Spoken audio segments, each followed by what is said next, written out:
Yeah, okay, perfect. All right, guys, welcome back to the Orange Dog Theories. I got my co-host here, Creative Diggs. And yeah, today we're going to talk about the trade deadline. Obviously, it happened a couple days ago, but I think most people can agree we needed a little bit of time to digest and fully understand how it's going to play out. So, Diggs, one word. One word, describe the trade deadline.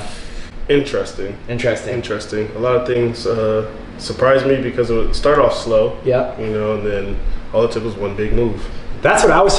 For me, the word was hectic, and I think so. So let's run it back. So it started with, I think, the day before the trade deadline, we had the Kyrie to Dallas. To me, that I want to say it felt like there was no thought to that. I know there was. Cuban's a smart guy. Joe Tsai's a smart guy, but to me, I didn't quite see the connection of Kyrie going to Luka. I know Luka wanted help, but I'm still understanding like that identity of the team. So for me, I wasn't terribly happy about that, but it was weird because I think I texted you and I was like, hey, Diggs, when the first trade happens, that's when everything falls, but nothing happened. That trade happened, and I think it took till the trade deadline, till a few hours afterwards for the ball to start rolling. So I was expecting shit to just start like bing, bing, bing, but it took a while. So I'm personally, I don't want to speak too soon. I'm not a huge fan of that deal. It feels to me like Kyrie's going to be a rental.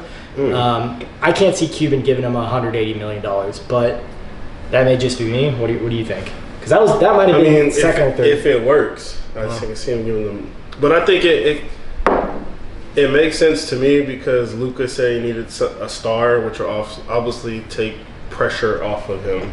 So Kyrie being a ball handler, it kind of makes sense to me that they would pick him up for that. So you obviously have the basketball knowledge in terms of you played at a high level. To me, what does that look like? We all know Luka likes to play with the ball in his hands. We know Kyrie likes to play with the ball in hands. You know, both of them are amazing ball handlers, very different. But how does, I guess, who's got to give? I feel like, watching them play the other night, both of them were getting double teamed. So whoever had the ball, they were double. I can't remember who they were playing, but it worked out for a minute because then, they both were good at passing off, have double teams. They've been double before. So it kind of makes sense. I'm more curious to see how teams are going to start guarding them without doubling. Playing them do they continue to double Luka only? Or, Do you think, so they gave up Dorian Finney, and they gave up, who else did they give up? Dinwiddie and a couple picks. Yeah. So do you feel like overall they got better or they got worse? I feel like offensively they got better. Defensively, I think they might have took some. They lost something there. I think the hard part about it is anytime. Oh, they did pick up Markieff Morris. I should say. I forgot about that. But Markieff, I know. But I was thinking it's always hard to take in one player and lose two because you're losing some sort of depth. True. But I feel, man, in my head, the thing that comes to my mind with that trade is Kyrie. I love the guy. I've always loved him. I was actually watching old videos today of them NBA, at the Team USA, the kick and hoop, the kick and ball. But whenever when the conflict stuff comes up, how do you think Luka handles that? Because KD was good at just saying, hey, that's Kai, that's his thing, and letting it be. To me, Luka just wants to win. So I think it won't make a difference. And I don't feel like, Kyrie, they've been asking him questions about the shit, of course, that's happened, but he's been, deflecting it pretty well. Yep. I will say I respect that. I think Kai's just let me play basketball. He said he wanted his ball just to talk. Yeah. That's all he wanted. He didn't want, to bring baggage or anything. So I will say his demeanor to me has changed. You can see it when he's up on the podium after game. Definitely way more relaxed. For sure. Yeah, he doesn't. I think he doesn't feel some type of way towards the media in Dallas. Like he did. I'm sure Kim and Cuban talked for hours. I don't think it was just one of those trades. It's an interesting because I know a lot of people were curious about Kyrie. To me, I don't know if that was the best trade possible out there. But then again, I'm not a member of the front office, so it feels like Dorian Finney and Spencer Dinwiddie was Dinwiddie's nice, Finney's a nice 3-and-D. I'm just always curious if they could have gotten more. So for me. Not that anyone asked, but if I had to give a trade, I'm going to give it a C. And the only reason I'm giving it a C is because I don't know how the trade plays out yet. When they have to play in the West, when they have to play up against the Celtics, which we all know, or not Celtics, the Suns. Yeah. Does it make them better now? True.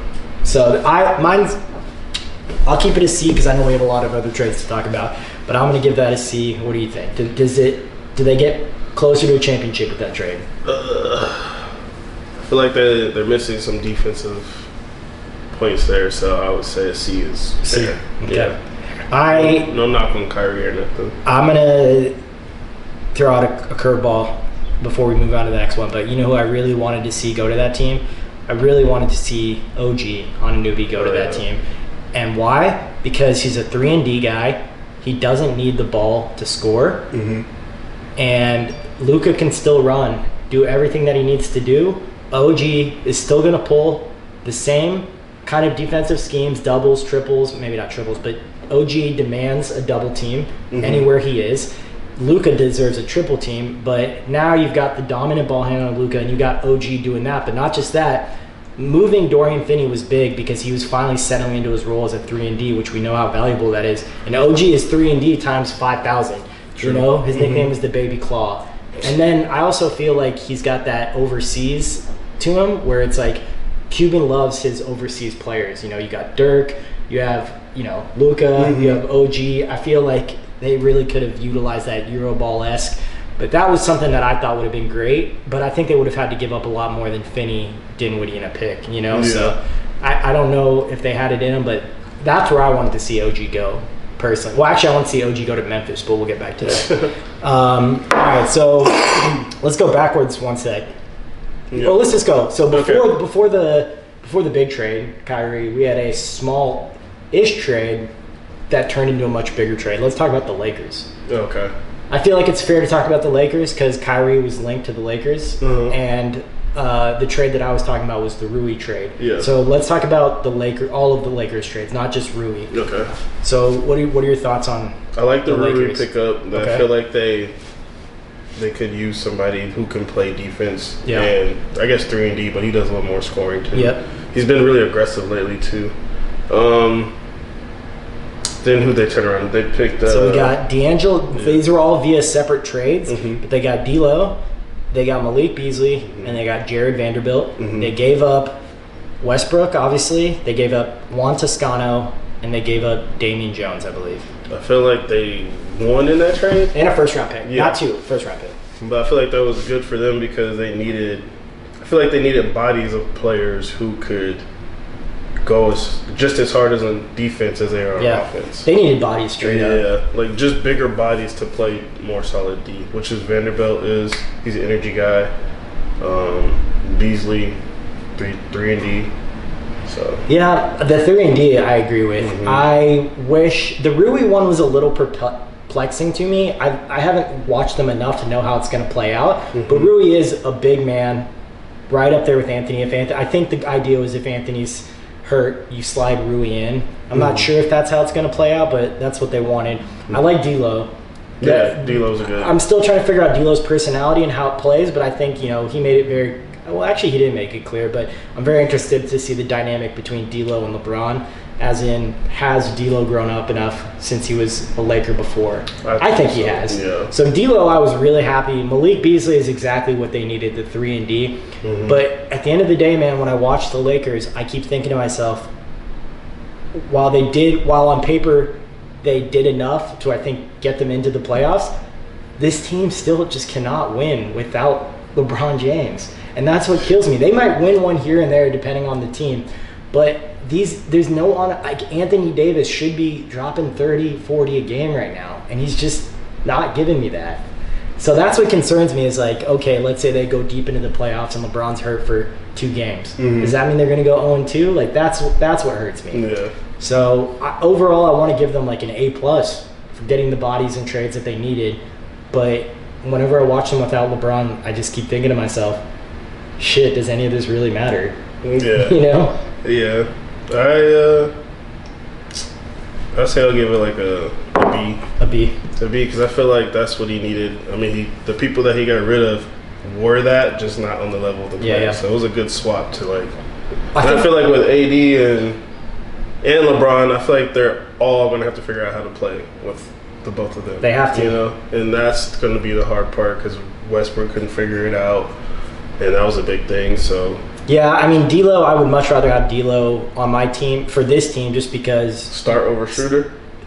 I don't know about start over Schroeder. Yeah. But I just like the way that he fits into the offense better. You know, Russell is just so aggressive, and I've seen him numerous times with LeBron on the other side. You know, could have easily made the nice little quick pass, but instead decides to go up and try to, you know, switch hands or something like that and just turns it over. I've seen it too often. Russell wants that glory still. Yeah. And to be fair, he's still probably one of the most athletic players in the game. For sure. But D'Lo fits a little bit better into that point guard, I think. More prototypical point guard. Yeah. So I'm happy, but I still like I'm a Lakers. Well, I shouldn't say I'm a Lakers guy. I'm gonna just say straight up, I'm a LeBron guy. I love LeBron for every team he played with, but my concern now is it's just so hard to put a team around LeBron. I love you, LeBron, if you ever see this, but my problem is their teams are always changing to try to fit Bron's needs, but they don't get enough time to play together and grow as a team, right? It's like, why are the Celtics so good? Because they fucking drafted Jaylen Brown, they drafted Tatum, they drafted Grant Williams, they drafted all these guys, and they've grown up together. But Brown has no time. Like, I know now, he doesn't, which is what concerns me. Is like the only way I see Braun winning another championship is if he just forgoes any sort of money and he says, "Put me on a vet minimum," and goes to the best team possible. That's the only way. I don't see, all these players are good in theory. I just don't see them pushing the needle. Like, when I look at this team, they get smashed by the Celtics. They get smashed. True. So I think I'm happy they made moves. I think the one thing we didn't really talk about either was that they didn't have to give up 2 picks. So they still have that 1 pick, which was huge. Oh, yeah. And so they found that balance. But once again, a lot of good players out there that I would have liked to see. Oh, yeah. All right. You want to talk about Phoenix? Let's wait on Phoenix. That's the low-hanging fruit. Who do you think outside of Phoenix, who do you think made, or what team really got closer to the championship? To the championship or deeper? I would say Brooklyn. Okay. So you said, no. So you're telling me with KD and Kyrie gone and Michael and all those guys in that the Nets are closer to a championship now? I guess that sounds weird, yeah. But no, I feel like... okay, I'm listening. I feel like it could have gone either way, I guess, because we didn't know how Kyrie and or KD's health anything. And we didn't get to see them fully play. I think they only played like out of 2 seasons, 74 games together, or not even that. I think it was something smaller, but I feel like the trades that they got are players that are developing and becoming good. Like, Michael was killing Phoenix. Absolutely. When CP was hurt or Booker was hurt. Yep. He just moved over there now. And then Spencer Dinwiddie was killing in Dallas. You know, now he's with Luka, and now he's over there killing. And Cam's back, and it just looks promising for them. I'll say. I don't know. They got that closer to a playoff. They got that youth movement for sure. Yeah. They can build around that. The one question I had. And I texted you immediately, is it Michael's team or is it Cam's team? And I don't mean Cam Johnson, I mean Cam Thomas. Yeah. Cam Thomas had these 3 40-point back-to-back games, which was wild. Obviously, we love cards, and I watch his card market spike. He's a stud, but I agree with Diggs that I still think it's Michael's team. He's been in the league longer. What? It is Spencer's team. You think it's Spencer? Yeah, it's definitely Spencer. So you're telling me he's going to treat it, I think, in his mind, as his team. And I feel like, though, agree to disagree. With all how those players play, it isn't nobody's team. Yes, they're all nice. Like they were all role players. Now they're, what I'm saying, like none of them were truly like stars or. Well, that's what I was saying. It goes back to the old Kenny Atkinson days, which is the team that I really liked, the old Brooklyn team before they became the shitty ass Nets. But that was the D'Lo team, that was the Dinwiddie team. That was the Karis LeVert team, and they made the playoffs that year, and they were making some noise. And then D'Lo got traded to the Wolves, and everything kind of went downhill. But that was a team that was really exciting. And I know they gave up KD, Kyrie. I know that shit didn't work, but I'm really happy with the Nets and the direction now. They've got a lot of young players to build around, but I still think they're gonna, unless Michael or Cam Thomas takes that next step to being, aka like an all-star, they've got to get an all-star on the team. And they've got a few players they can work with to get there, but I feel like either Michael or Cam Thomas has got to take the next step. Yeah, I feel like all of them have to. Even Spencer, who is, I feel like, to me, I feel like that's his. I feel like he would be. I just feel like Spencer's a little bit older, though, don't you? That's what I'm saying. That's why. It was because he has a little more experience, and it's not like he's like washed or anything. Like, he can still get buckets. Yeah. So you liked Brooklyn. You thought Brooklyn. I like what they did as far as if Kyrie wanted to leave for what they had, and KD wanting to obviously leave again. That was the best case scenario. I agree. Exactly. I was looking through the trade and who was available and who got traded. I agree. That was probably the best case scenario because they also walked away with 4 picks. Hell yeah. And a pick swap. So that was wild. On the same topic, on the other side, you have the Brooklyn Nets. Now let's talk about the Knicks. So the Knicks was a little bit more low-key, kind of a head-scratcher.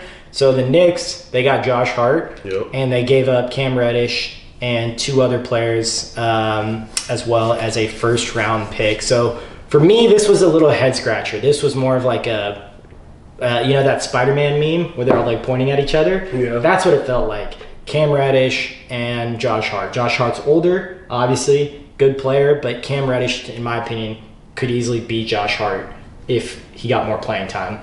I like ultimately what the Knicks did because they did a couple things. Thibodeau hated Cam, so I'm glad Cam's gone. Same. And I'm glad Cam's on a team that values him. I think first game back he had 11 points on 4 of 7 shooting. And they got Josh Hart, who we were just talking about. That's Brunson's guy. Yeah. So I think it was a good trade overall. I don't think it shifts I don't think it changes the dynamics of the league. But I feel like that was a fair trade when it came down. Yeah, I feel like it frees up Cam Reddish, obviously. Yeah. And for the Knicks, they get more production because they have somebody who they're willing to play and not just sit on the bench. And you know how it is, man. When you're playing with the right players, if you're playing with your guys, or girls, whatever, it flows better. Yeah. And I'm sure you guys all saw the video, but when Brunson found out, he was hyped. So, to me, that trade, it's a wash. I think both teams achieved it. It's like, I guess it's an A then. If both teams achieve something, then thumbs up. I'm a little disappointed in the Trailblazers because you still have Dame playing out of his mind. I think they needed to do a little bit more to get him to that championship, but we'll see. Ultimately, it's on Dame now. He's done everything that he can. Yeah. So we'll see. For sure. Let's talk about. Well, they got Blazers also got Matisse Thybulle. Oh, thanks. That was a good one. Kevin Knox, and a first-round pick from New York. Okay, so I can't comment on Kevin Knox. I don't know when the last time I saw that man play basketball was. He played the trash minutes because they blew somebody out last night, and he looked all right. But I forgot. Matisse was a big one. He's been killing for them, too. Because when he came into the league, he was that 3-and-D guy as well, but the Sixers didn't really use him. And then he got buried, on the depth chart. And I feel like he lost his confidence within that whole situation, too. So, okay, actually, then I feel like they might have come together, and they gave Jeremy Grant that extension, which I think he deserves. And then Anthony Simons was, he was like a rocket ship. Yeah. I think he's slowed down a little bit, but I think he's a good running mate for Dame. They got pieces to work with because offensively they didn't really need. I mean, you got Dame doing whatever. You got Dame and Simons, and you got I always fuck up his name. Nurkic. Yeah, he's killing too. Yeah. So it's like and Jeremy Grant. Yeah, and Jeremy Grant too. So I feel like with my Thybulle, whatever he adds on offensive is a bonus because defense is his thing. Yeah, I agree. And I personally like the Trailblazers. I've always been a Blazers fan growing up for some odd reason. I just like the jerseys, the Jailblazers, all that time. That was my jam. Bonzi Wells. So I've always liked the Blazers. I'm really happy with what they did. On paper, they look good. So we'll see how things play out. How it works out. I know you want to talk about the Suns. We're not getting there yet. With Clippers? Let's talk about the Clippers. Right. The Clippers, to me, I think won the trade deadline. And the Clippers never make, this is going to sound fucking stupid, but they never make splashing moves. I know you're going to say they did Kawhi, they did PG, but that was like the only time in the history of the Clippers that they've made like a splashing move. Obviously, they had CP3, they had Blake, they had DeAndre. That kind of came together organically because Griffin was drafted. They blew that up. But the Clippers have never been known as like a destination. And then finally, Kawhi and Paul brought the attention that they needed, Steve Ballmer. But ultimately, here's the thing, man. You have Kawhi, who's been hurt most of the season, PG, who's been playing in and out. They didn't really need to do much. They were sitting in fourth, even with that team losing their 2 best players. And what did they do? They didn't give up much. They got rid of Reggie. They gave up some depth. Reggie, I know they gave up some depth, but they did them wrong. I agree. They gave up Reggie, and who else did they give? It was Reggie and man, I'm spacing right now. I don't remember who they gave up. Guys, we're professionals, I swear. Let me see. I have it right here. No, I don't have it. Tell us in the comments if you remember. You'll have the Clippers right there. No, but it's just talking about Bones. They got Bones. They have it seperated. Oh, here we go. Gordon. Oh, Eric Gordon. Okay. So here's what I'm saying: is you lose Reggie Jackson, right? Mm-hmm. And who else did they lose? You lose Luke Kennard. Yeah. 2 good players, but you add in Eric Gordon, who's arguably a better scorer than any of those two, than Luke or. So he's a vet presence. He's very similar to Kawhi in the sense of those types of guys. They're old school vets. They don't chirp much, but they can easily give you 20 a game. Mm-hmm. Kawhi maybe 30 a game. So I like the EG pickup. As a Houston fan, I like that they picked up Gordon. They finally freed him up. Bones is to me the biggest question mark because my thing is Reggie's ceiling is nowhere as close to Bones' ceiling. Bones has a massive ceiling. Yeah. He has a massive ceiling. Reggie Jackson, we know who he is as a player. Any team that he's going to, I don't think he's going to get that much better. Bones is still, I think, 19 years old. And from what I'm understanding, I might have missed all the subtleties, but apparently there was drama. They had a little bit of drama in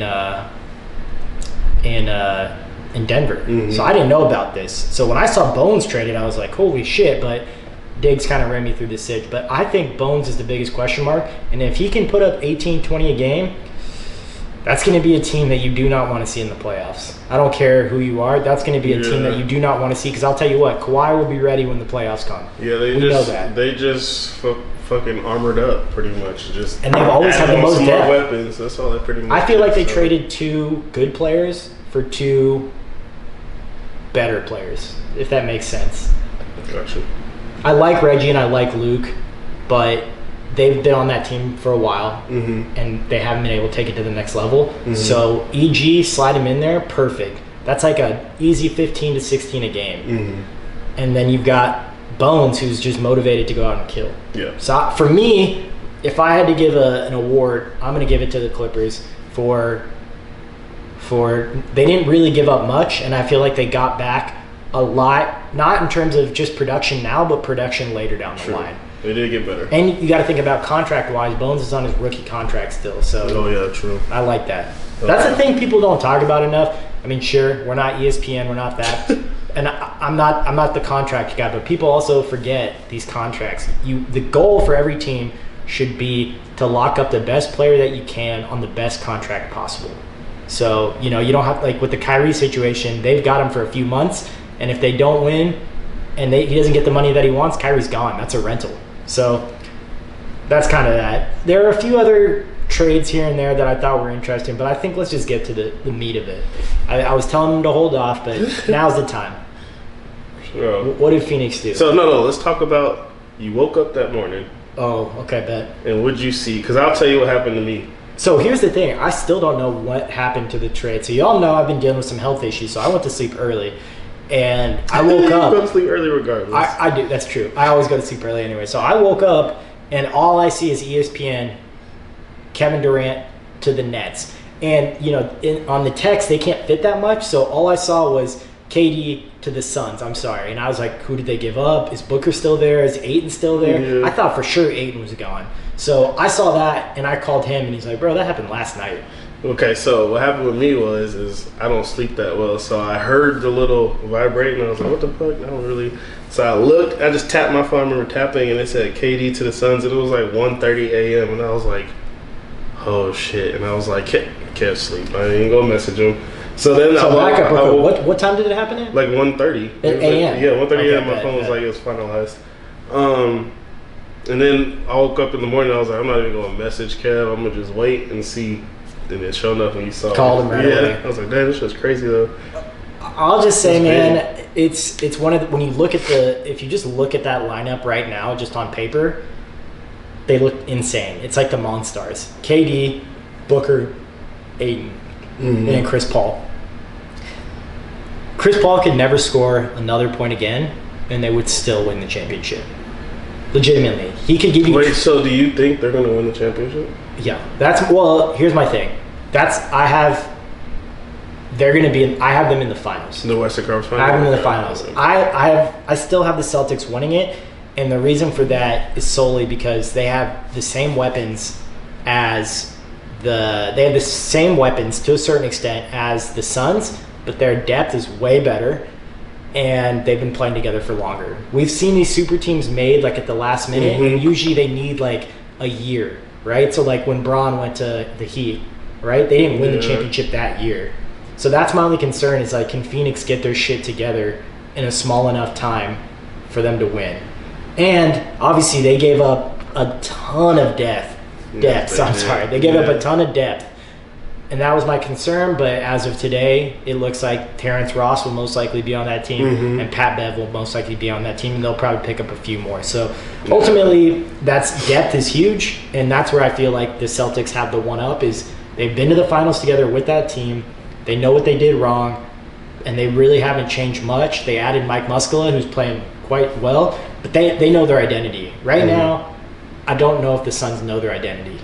But when I look at those players together, you're talking about two future Hall of Famers, potentially three if you add Booker in there. And then you've got Ayton, who's giving you 25 points a game, close to that, 20 and 10. He's a 20 and 10 guy. So I don't think they don't have Mike Muscala. No, I'm talking about the Celtics. Oh, okay. They picked up. Cool. Okay, yeah. So ultimately, the Suns also got Darius Baisley. Oh yeah, I saw that. Was that off the wire though? I don't recall. Or was that a trade? I think they might have picked him up off the wire. I can't remember. I think it was off the wire. Yeah, I don't see any trades as of the night. Well, who knows? But yeah, Baisley was a good pickup. I like him. Yeah, I mean, you need bodies like this. You need bodies. But ultimately, I just don't see. I mean, KD gets tripled at times, and Booker can be tripled at times. But you can't, same thing with Kyrie and Luka. You're just gonna be tired at the end again, try to double. I don't know what's gonna happen, man. To me, when I think of that team, you're not gonna double Booker no more. Bro. That's just terrifying though, because you got Chris Paul, arguably the best point guard of all time. Arguably, I say, and. You've got him doing whatever he wants. He can pass to. You've got KD sprinting. You've got Booker sprinting, and those guys have some of this. When it comes to range, the only person with better range is Steph Curry. So you've got arguably 2 and 3 when it comes to the range, and then if you got Ayton down there, just eating. True. So the question is can Booker? Actually, Durant we know can carry the team. So the question is. Can Booker carry the team if Durant gets hurt or something? He's already been doing it. Okay. I mean, they did some work last year before he got hurt. Yeah, but they did lose Bridges, who's a key player. That's why if they pick up Pat Bev and defenders to hassle their other ball handlers, and it'll be fine. I think. It's all about if each 3 of these players stay healthy though, because always each one of them have been injured this season. Well, that's what I'm saying. I think that's the super team because you've got any of those guys can give you 20, right? Out of those 4, any of them can give you 20. So the hope is, if one of them is out, it's okay. The other 3 can carry it, and I think that's totally reasonable. But I think they've set themselves up to essentially be a championship team for the next 2 to 3 years. Okay. Now that's like the max. Like they've got to win in the next 2 to 3 years, or it's over. I agree. It's over because Ayton will want out. CP3 will.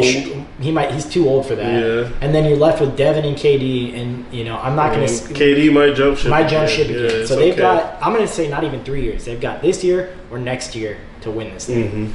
And I feel like that's the one. Hell yeah. So to me, I have got my money on the Celtics and on the.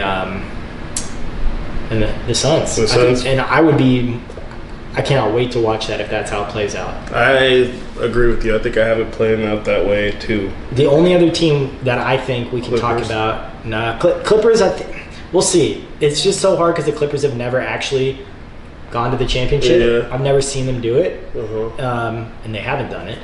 But the only other team that you got to think about is the Nuggets, man. You got Jokic lurking. Are you counting Milwaukee out still? I think Milwaukee should have done something with Middleton. He's back. He's balling, though. I know, but I still think people know that team. They figured out that team. I mean, Giannis is, top 3 best player, but I feel like we know that team, Giannis and Middleton. I don't know if they put the trade feelers out there, but I would have liked to see if they could have got maybe 2 really solid players from Middleton. Right. I would have liked to see that. But, no, I mean, I think the Celtics destroy them. Ultimately, who cares? Let Giannis go for 50. Who cares? Sure. Like he'll get his. So no one can guard him. He'll get his. But I like the Celtics because they grew up together. And then in the West, you've always got the Nuggets lurking. They haven't yet pulled the trigger and taken it to that next step. But I mean, you got a potential 3-time, MVP on the team. Yeah. So it's gonna be interesting. So that was a trade deadline, man. Obviously, me and Diggs agree on things. We disagree on some things.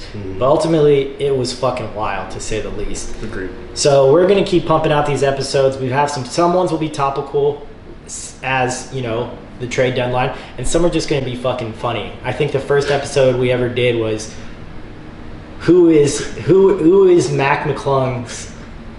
What was it? Let me get this right. You'll see the episode when it comes out, but I think it was like... what role does Mac McClung play in the NBA? What could he? He was on the team, on the roster. So sometimes, me and Diggs spend a lot of time together. So sometimes we just have these random conversations, and we're like, that would make for a good episode. We have enough people out there talking about sports news, and we're going to touch on that. But every once in a while, we've got a couple oddballs out there that you'll get to see the heads butt. So for sure. Appreciate y'all checking it out. This was the Orange Dog Theories. Coming to you hopefully once a week, if not more. Deuces.